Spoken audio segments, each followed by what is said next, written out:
Nagsisiksikan sa evacuation center ang mga nasunugan sa barangay Talon 2 sa Las Piñas kahapon.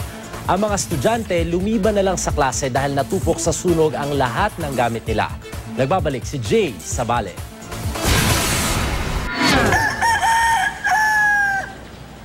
Ang pagtilawak ng manok nito, tila udyat ng maagang pagising ng mga nasunugan sa Manggaan Compound na barangay Talon 2, BF Resort Las Piñas.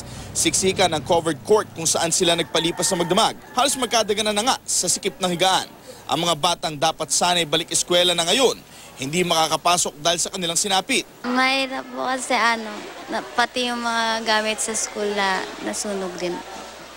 Buti na lang at hindi gaanong mainit ang panahon dahil sa pag-ulan kagabi. Gayunman, maagang gumising ang ilang nakatatanda para bantayan ang kanilang mga kaanak. Alas 4 ng madaling araw, nagpakain ng lugaw ang barangay. Nahiraos na nila ang kanilang almusal. Problema lang nila, paano ulit itatawid ang buong araw na ito kung halos lahat ng kanilang mga ari-arian naabo.